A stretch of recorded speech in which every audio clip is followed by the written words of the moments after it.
What's up? I'm Deontay Lawson, and you're watching Crimson Drive, driven by NASCAR. Greetings from Daytona, where a band of dreamers took a strip of beach and turned it into a proving ground. The Great American Race, where year after year, greatness is the destination. So book your experience and soak in 500 miles of history and tradition. Once you arrive, you'll never look back. Secure your seats now at Daytona500.com. Roll Tide and welcome to this Thursday edition of Crimson Drive, driven by NASCAR. This is Roger Hoover. Good to be with you in person on this Thursday from here in Tuscaloosa as we get ready for a busy weekend of Alabama athletics and we take a look back at the weekend we just saw. We'll take a look at what's coming up on our show, plus our headlines, thanks to our friends RJ Young. RJ Young is the official technology solutions provider of Crimson Drive. They've given us a smart board to go through everything in a fun, interactive way on this Thursday. First of all, coming up on the show, Alexix Pupillo. Get ready to learn her name for the Alabama softball team, one of the best hitting prospects in the country transferring to Alabama. She talks about her transition from Northern Iowa to the Capstone. Then we'll check in with Christy Curry. Huge matchup tonight for Alabama women's basketball against South Carolina. We'll recap the Ole Miss win with her as well. And then we'll hear from the head coach of the Crimson Tide men's basketball team, Nate Oates, with Coach's Checklist following the game on Tuesday against Ole Miss. Looking at our headlines, starting with the men's basketball team, had that great top 10 road victory at Texas A&M in College Station this past Saturday, and then on Tuesday fell to Ole Miss 74-64 as the offense really had a tough time getting going, not only shooting the basketball, but a lot of turnovers for Alabama and a tough loss. So with that, Alabama's first loss in SEC play. The Crimson Tide still in a great shape, ranked 4th in the country in the AP poll, and Mark Sears, after a dominant performance against A&M, was named the SEC Player of the Week. Alabama will try and bounce back coming up in a tough place to play, Rupp Arena in Lexington. It's Alabama against Kentucky on Saturday. Pretty early start time, 11 a.m. Central. Our coverage of the network will start at noon for Alabama against the Kentucky Wildcats. Women's basketball, I mentioned that road victory. The Crimson Tide had a difficult week on the road this past week, as you'll hear Coach Curry talk about in a moment.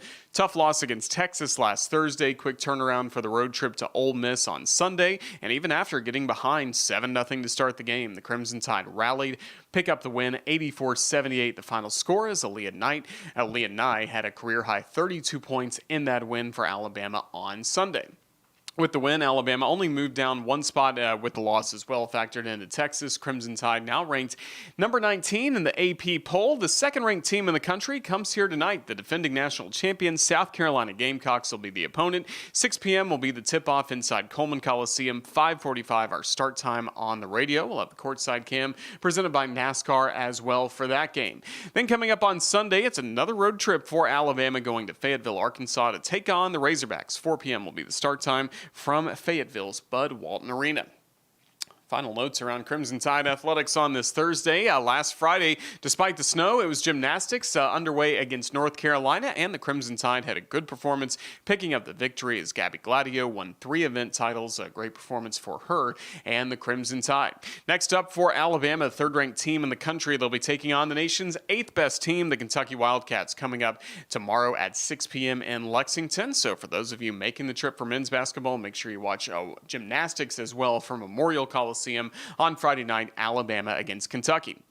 Congratulations, of course, to Nick Saban. We learned last week he was the first inductee announced for the 2025 class of the College Football Hall of Fame. Surprised with that announcement on his show, College Game Day on ESPN. Congratulations as well to Ryan Williams, who maybe one day will be a College Football Hall of Famer. He is off to a great start as a freshman All-American due to his standout campaign for the Tide in 2024. 2025, though, we're getting ready for the winter sports. Of course, continuing, the spring sports are just around the corner. We're now less than a month away from the start of Alabama softball. We look forward to softball hitting our airwaves on Catfish 100.1 here in Tuscaloosa coming up this year. And hopefully you'll be hearing about Alexix Pupillo hitting a lot of home runs. So we had a fun conversation with her at the Advantage Center at Saban Field at Bryant-Denny Stadium, talking about her joining Alabama, getting to live out a dream, playing for the Crimson Tide. Welcome back to Crimson Drive, driven by NASCAR. Roger Hoover with you in Tuscaloosa at Saban Field, Bryant-Denny Stadium. We're inside the Advantage Center at our podcast studio. I'm joined by Alabama softball utility player Alexix Pupillo as we get ready for the start of Team 29. Alexix, it is great to see you. Roll Tide. How are you enjoying January as we get ready for the season to start? It's definitely great to be back here in T-Town. It's so awesome to be back with all my teammates, be back ready going for school. School started today. I had my first class, and I'm just really excited to get going. Less than 1 month down or away from first pitch.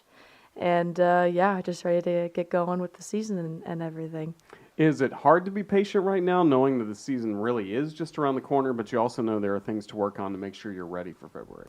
I would say my freshman and sophomore year is definitely hard for me to be patient, but knowing what I know now, it's a little bit easier for me to be patient because now I can use this extra month to make sure that I'm mentally ready to go for my team so that there isn't some sort of breakdown in the middle of the season.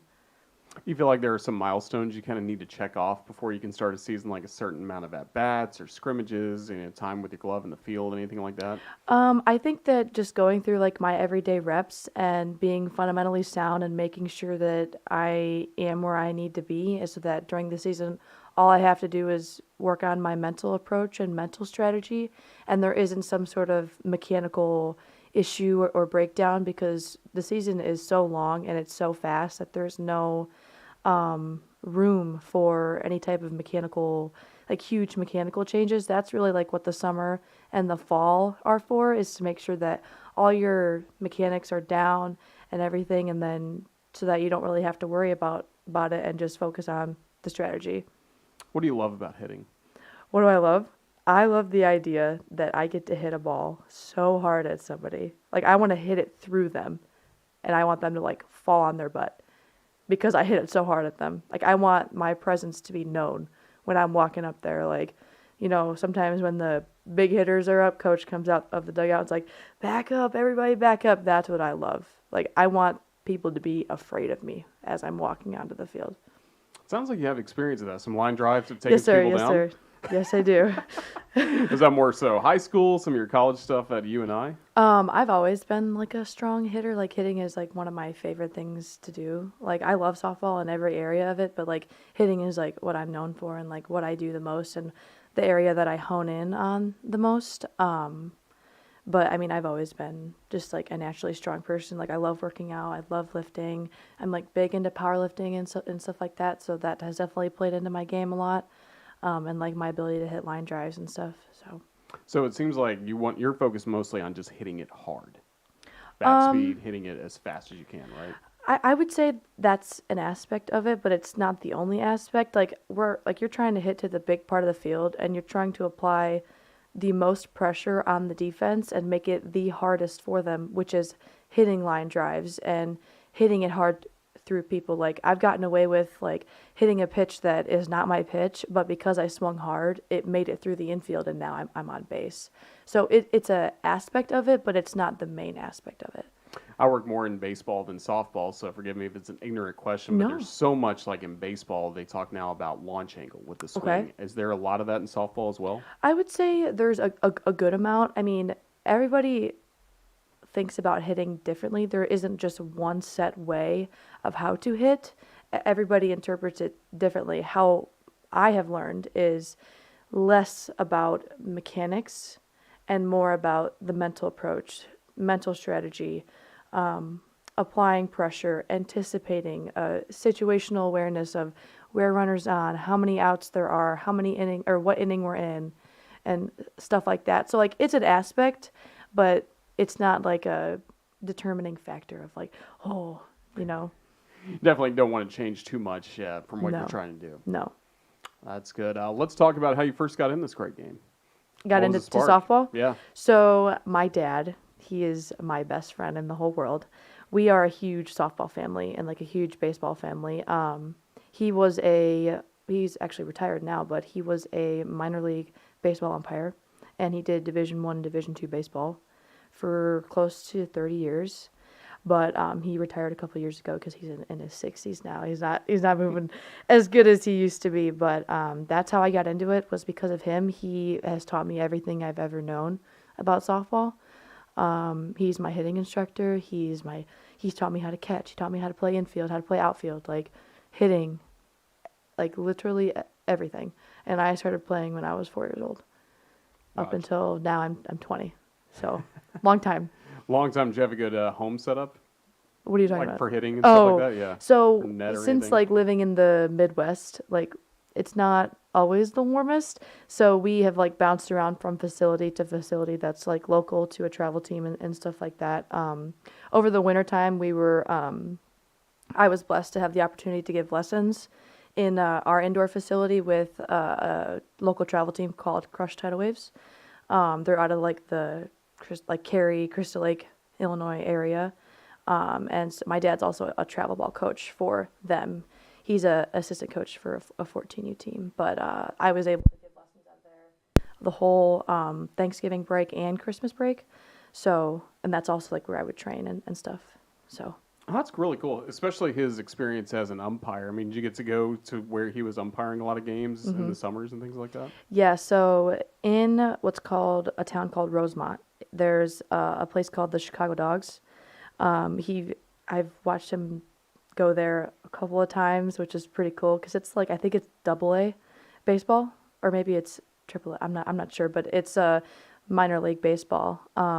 Also with the Schaumburg Boomers, he's been there a handful of times, and it was really cool getting to watch him, umpire behind the plate. So That's really good. You a Chicago sports fan?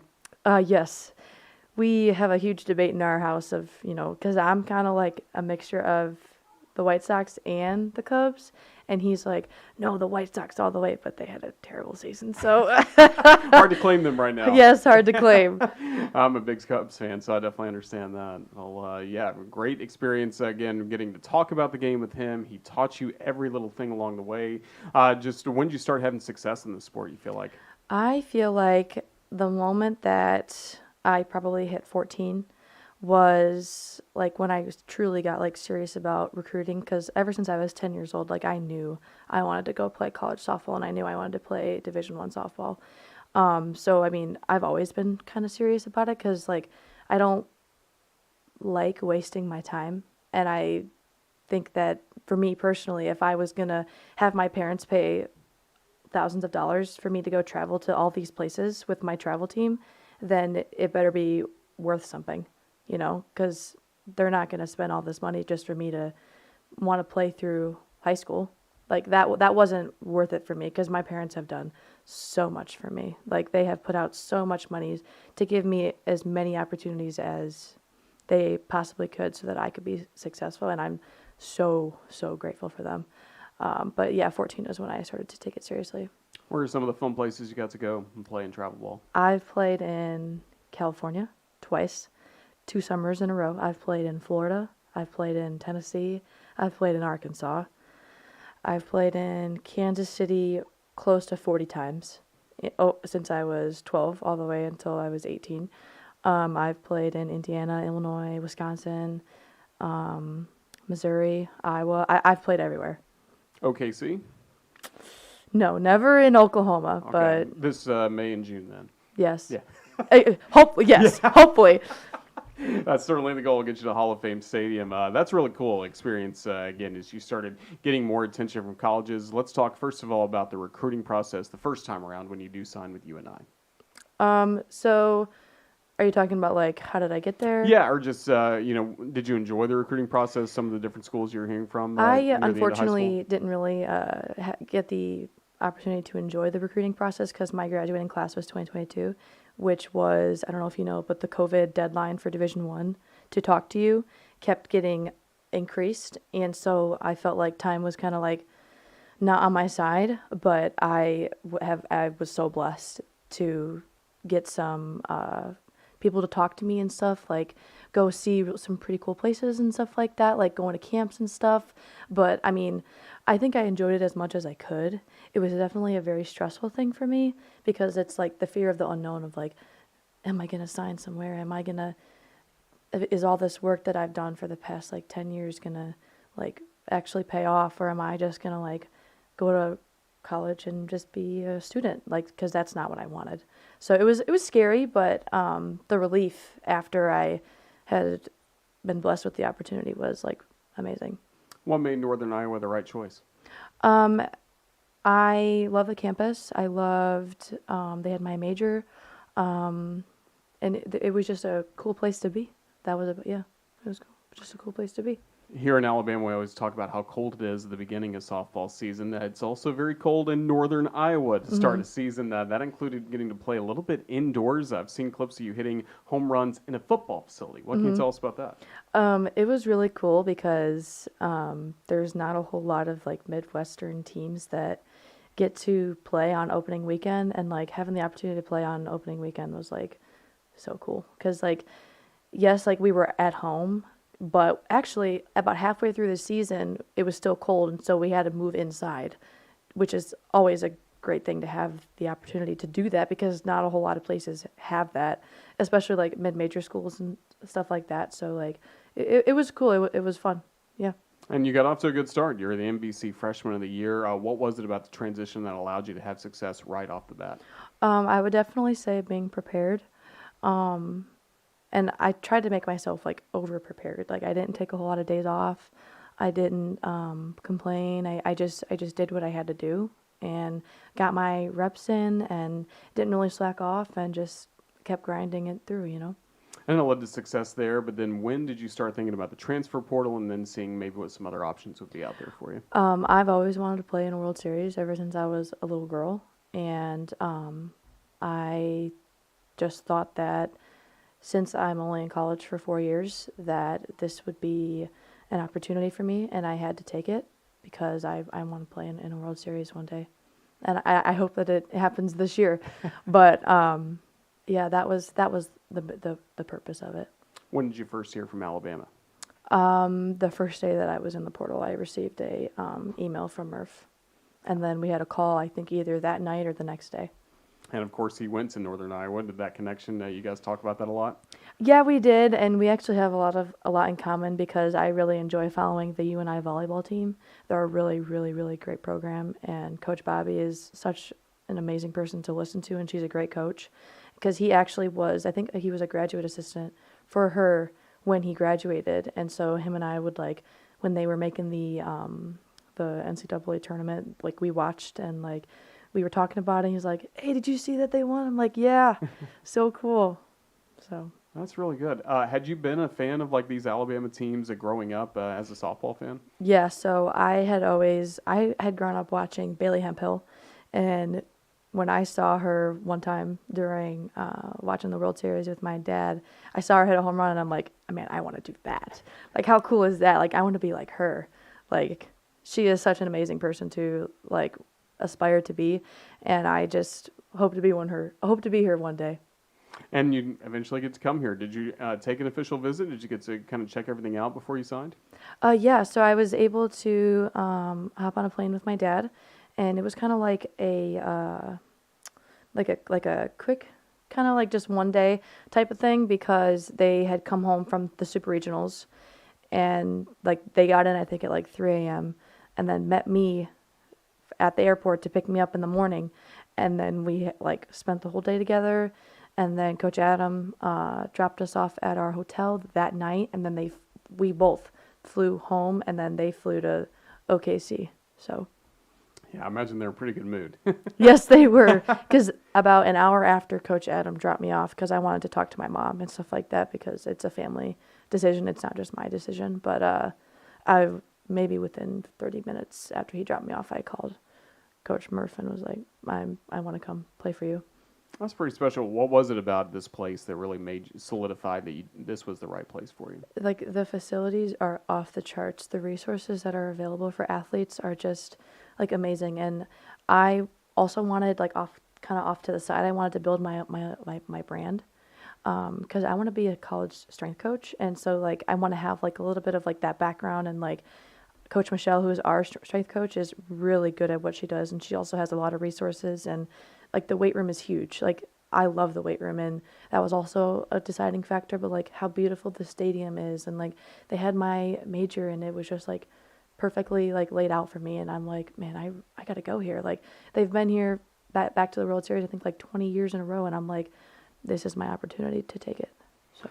So you get to join Alabama. How'd you use the offseason to really get ready for what's coming up, specifically in the weight room, since that is an area of interest for you? I just trusted what Coach Michelle had, and I just looked at every workout and attacked it and didn't question anything, and just tried to push me and the person next to me as much as I could, because I know that if I'm pushing myself, I got to push the person next to me in order to get back to OKC. So How good is the technology in there? Do you love that instant I feedback? love it. It's amazing. Like they have like this crazy technology. Like there is a thing called a force plate. So it measures your vertical and how much force you're generating up. And like you step on it and they have like an iPad and they're like, all right, you're going to take 2 jumps. You jump and like a whole list of things just comes up of like all these data and everything. And they have this thing called a 1080, which you like strap it to your waist and you like run a certain amount of yards and it measures like your force, how fast you're running, how quick you are for the first 5 yards, which could be like crucial for a first base lead or leading off of a base or anything like that. So yeah, it was really cool. That's really cool. So a lot of good technology there. How about with the hitting? And have you used video a lot to try and study pitchers from the other teams, study your own swings, things like that? Yeah, a little bit, but not as much as we do here. There's this thing called blast motion, and I've used it before, but not a whole lot.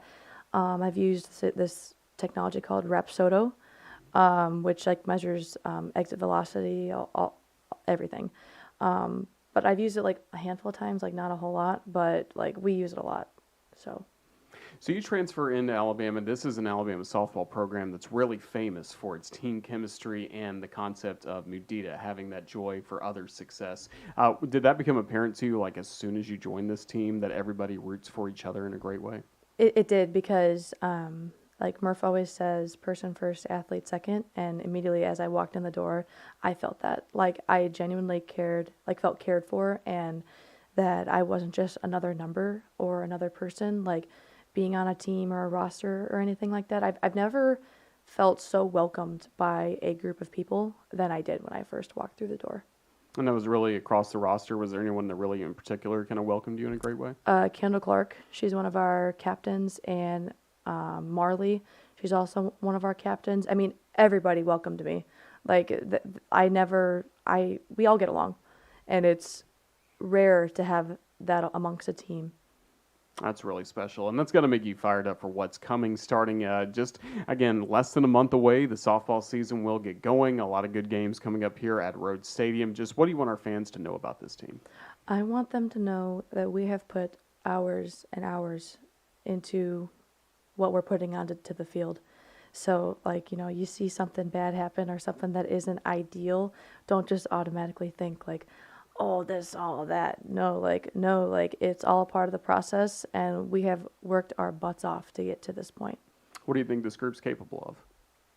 I think anything, honestly. I think that we have put our minds to it. This is the strongest team I've ever been on, the most athletic team I've ever been on. We have so many weapons within our arsenal that I think that we're unstoppable. We certainly look forward to that. The family making a lot of trips. They're going to be watching you guys play a lot. Yeah, so my dad is retired. He just does the travel ball thing, which is like not every day. But my mom is also a FedEx driver, so she can take off when she wants. And my brother is taking a gap year for college. So, I mean, I hope that, they can travel a lot. My boyfriend will be coming down a lot. He's from Wisconsin, so yeah. That'll be cool. Well, we can't wait to see you in Crimson. We're looking forward to this season. Alex, just thank you so much for all the time given us on the Crimson Side Sports Network. Good luck this year. Roll Tide. Thank you for having me. Experience racing like never before. From the sandy beaches of Daytona to the high banks of one of the most exciting super speedways on the NASCAR circuit. Don't miss out as NASCAR kicks off the 2025 season with the Daytona 500 on February 16th, 2025. Witness history in the making and purchase your tickets today at DaytonaInternationalSpeedway.com. Well, here on Thursdays on Crimson Drive, driven by NASCAR, the last few weeks, we've been joined by the head coach of the Crimson Tide, Christy Curry, for a one-on-one conversation about Alabama women's basketball. And this past week, lots to talk about. Yes, a loss against Texas, but a win against the Ole Miss Rebels on Sunday. And now we look forward to tonight's matchup against South Carolina. And we're joined by the head coach of the Crimson Tide, Christy Curry, for her thoughts on Alabama women's basketball. Coach, Roll Tide, it's good to see you. It's a new week, but I want to reflect first of all on what we saw the last two games for Alabama. Tough loss against Texas, but how'd your team back it up with a solid performance on Sunday at Ole Miss? I just think that when you have adversity, it either works on you or you work on it. And obviously Thursday night was nothing that we're about. And I loved our kids' response. I loved our staff response. And, the ability to have short-term memory, good or bad, as I often say, I thought our response was really special for 35 minutes of that Ole Miss game. So, our goal is always to be 2-0 at the end of the week. We're 1-1. A road win in this league, in that environment, it was really great. I'm really proud of our team. Been interviewing you post-game for about 11 years now. When you first sat down, that was about as emotional as I've seen you after a win. Was it just the grittiness your team showed that got to you so much? It was, there's nothing better as a coach than seeing your team, win like that on the road with the adversity. Just really proud of them. And, everybody knows I'm a little emotional, but I couldn't have been prouder. And I say this a lot. I know I use that phrase, but that was an incredibly special, we leave Texas, Roger. That's one of the bumpiest flights I've ever been on. We get diverted to Birmingham. I think I went to bed at 3:58. I know our team probably maybe an hour or two before that. And then, just the adversity. That was one of the worst nights. And our response to come back to work on Friday, Saturday, hit the road again. That's tough. And, I saw a lot about the character and the makeup of this group from day one, but that just put an exclamation point on who I know they are and what they can become. And we're going to have, some adversity moving ahead, I'm sure. So we're going to have to handle that. And if we can handle adversity, that's going to prepare them for life. We've seen a really good role for Eris Lester on this team as a freshman, but how important as well is it to get some minutes for Chloe Spreen, Leah Brooks in the last couple games? Well, it's important, and I think that, their response in practice, it starts in practice, and have seen them grow and just excited about their future. I know that, when you look across this league, there are very few freshmen. I think Ole Miss had one. I think Florida had one. I don't think Missouri had any. Texas had one. It's a very difficult league. It's a very old league. It's a mature league, and that's what the portal has done. So for our young kids to use practice as their game each and every day, continue to grow and get better. And obviously we're shorthanded. They've really done a great job of trying to step up. They really have, and your veterans also stepping up in a large way. Obviously, Zay Green with a great performance against Ole Miss, and then Aaliyah Nye finding her shot from beyond the arc. How important was that in Alabama's victory? Well, Aaliyah did an unbelievable job. I think she got one shot against Ole Miss a year ago. The way she worked, her spacing, her ability to have a change of pace, utilizing her screens. We were fortunate to get some stops, find her in transition. So it was a multitude of ways, but it's her energy and her effort. When you allow yourself to be guarded, or you're going to have a change of pace, and, you can't continue to do and get open the same way every single time. And that's something she's really matured. I think if you've ever wondered if she can play at the next level, that's a perfect game because of the intensity that Ole Miss plays with defensively. It was just an unbelievable job with her effort. And you're happy to see her sustain that and be able to make some shots with probably tired legs, so her conditioning, her toughness, a really great day for Aaliyah, and her teammates did a good job. Zay had 27 with Madison Scott on her, and they were switching 1 through 5. And so you either allow that to affect you or you find other ways to get open. And both of them did a good job. Zay had 9 assists and 2 turnovers. That's crazy numbers for both of them. And, on a day where it was really hard, they found other ways to impact and get open and get some buckets and get to the free throw line. So a week away from home for the Crimson Tide. Now you're back at home coming up this Thursday night against South Carolina, and what is going to be a top 20 atmosphere, Alabama against South Carolina. What do you want to see from the fan base and the students on Thursday night supporting this women's basketball team? Well, they say if you build it, people will come. We need folks to come, and we need folks to come back, and we need folks to be at every single home game. Thursday night at 7, the 23rd, Vandy at 1. So it's not just about Thursday. It's about each and every game. I mean, this team, 16 wins, 2 losses. We need folks to come out and support us. Regardless of the opponent, this team deserves for folks to be in the stands. We're excited for Thursday night. We just played, and wow, what a crazy crowd at Ole Miss. I think there were 8,000 in there, and we kind of kept them out of it at times. They got in it late. So, we all know that a home court advantage can really make a difference. And we hope our folks will come out and continue to support this team here in the end of January and early February on into February. 2 teams meeting up on Thursday. They're at the top of the SEC standings, Alabama and South Carolina. Just what have you noticed about the Gamecocks so far this year? Well, again, they're number 2 in the country. They're top 5 in nearly every category. I mean, they're big, they're physical, they're so well coached. I mean, obviously, we have our hands full, and I think it's going to be really important. Again, the little things make a big difference. You can't not box out, and you've got to be fundamentally sound with that. You just got to, run through with 2 hands. And we all know when we can get stops. I think it's going to be imperative we get our transition game going, because they're very difficult to play against in the half court when you allow them to get their defense set. And you have to take care of the basketball. I mean, their pressure defense, their ability, their size, they're just extremely well coached and very talented.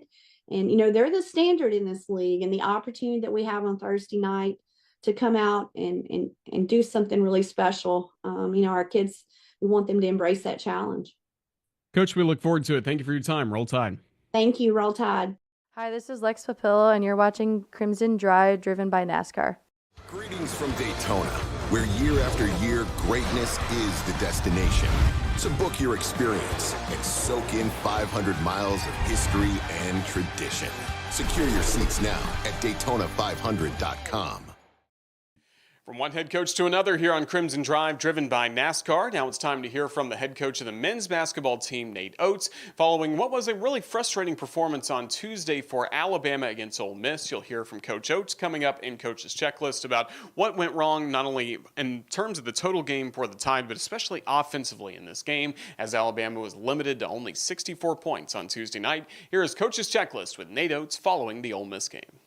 Yeah, obviously not one of our better showings. Got to give Ole Miss a ton of credit. They came ready. On the road, we did not come ready. I got to figure out how to do a better job making sure our guys are ready to go. Our first 10 possessions, we had 7 turnovers.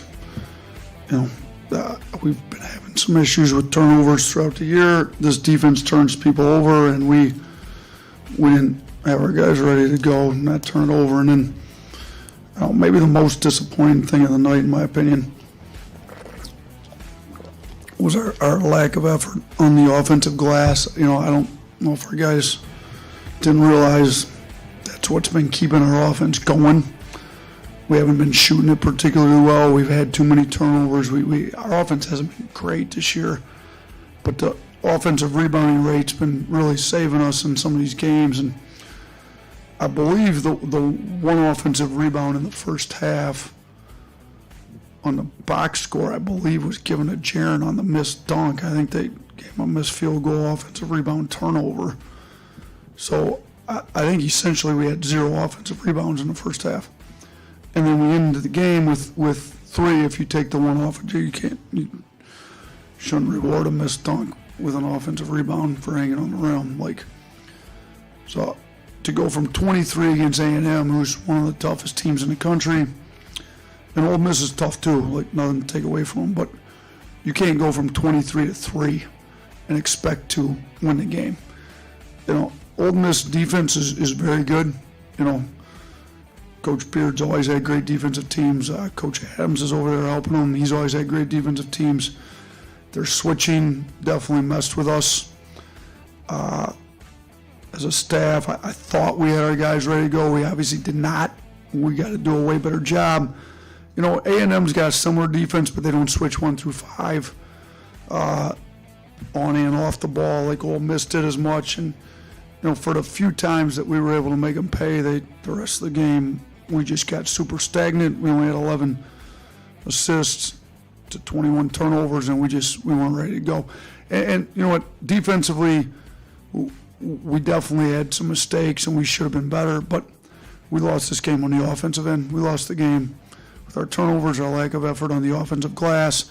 Guys that we count on to go get offensive rebounds came through with nothing for us tonight, and we got to do a better job making sure our guys mentally are ready to go and understand how tough these games are every single night out in the SEC. I think we should all be pretty concerned, to be honest with you. I mean, like, we're not aggressive. Other than on the rebounds, the guards didn't come off attacking a switch like we tried to coach them to do. You know, we're not shooting the ball very well, but part of that is we're not getting very good shots. So, you know, I mean, we only shot 23s. Now, part of that was their switching, because they'd switch and our guys wouldn't be ready to attack the switch, and then you're not pulling the help in. Like, I think we will figure it out. You know, I think Coach Pannone, Coach Bowman, myself spend most of the time on the offensive side, and we'll spend a lot of time evaluating this one, but we're going to definitely have to get back to getting to the offensive boards. That's been saving our offense. I don't know if the guys just felt like they didn't need to anymore or what, but that obviously didn't work very well for us. It's disgusting, to be honest with you. With the amount of fifth-year seniors we have and the leadership that should be shown on this team, to have guys not come in ready to play, it starts with me, because I'm supposed to be the one motivating these guys, and I obviously didn't motivate them very well to make sure they're ready. So I'm going to have to look in the mirror, see what I didn't do. I'm going to have to have a good talk with some of these seniors that are supposed to be our leaders and figure out why we weren't ready to go tonight, because it's very disappointing, it's disgusting, and it's frustrating. And it's not like we lost to a bad team. This is a really good team. I mean, they're in first place. You know, them and Auburn are tied now, first place in the league. But, you know, we didn't lose because they were just a far superior team tonight. I felt like we lost because they came ready to play. They brought energy. They brought effort. And we did not. That's a frustrating way to lose. Don't miss out on your chance to experience the energy and the excitement of the Great American Race. Witness history in the making and purchase your tickets today for the 2025 Daytona 500 at DaytonaInternationalSpeedway.com. Well, the men's basketball team hoping to bounce back this Saturday against Kentucky. Women's basketball in action tonight. Let's take a look at our upcoming schedule here on the Crimson Tide Sports Network. Well, as I mentioned, later tonight, it'll be Alabama women's basketball against South Carolina. 5:45 will be the start time on radio, the Varsity app, as well as the Courtside Cam presented by NASCAR on all CTSN social media platforms. Tomorrow, new episodes will drop of Tide TV This Week and the Nate Oates television show to our TV affiliates and online at RolledTide.com, plus Alabama Athletics social media platforms. Then an early start for men's basketball on Saturday, 10 a.m. Central will be the airtime. Chris Stewart, Tom Stipe, Brian Passink, all the action from Rupp Arena of Alabama against Kentucky. And then I'll be in Fayetteville, Arkansas, coming up on Sunday for Alabama women's basketball against the Arkansas Razorbacks. We will hit the radio at 3:45 p.m. for that broadcast. And then coming up on Monday, it will be a new edition of Hey Coach and the Nate Oates Show, 6 p.m. coming up from Baumhauer's Victory Grill in Tuscaloosa. Many more clips coming out on social media. Again, make sure you follow the Crimson Tide Sports Network, subscribe on YouTube for the very latest on Alabama athletics at UA_CTSN. And that's going to wrap up this busy edition of Crimson Drive, driven by NASCAR. Thank you to our guest in studio, Alexix Pupillo, earlier today, and then Christy Curry, as well as the comments from Alabama men's basketball head coach Nate Oates. Thank you as well to Ethan Carabin. He put the entire show together on this Thursday afternoon. This is Roger Hoover with you from Tuscaloosa. Now I'm going to head over to Coleman Coliseum. Hope to see a lot of you there to support Crimson Tide women's basketball as Alabama takes on South Carolina tonight. We'll see you later on for that, and hopefully a lot of wins to talk about next week here on Crimson Drive, driven by NASCAR. Until then, have a great start to your weekend, everyone. Roll Tide.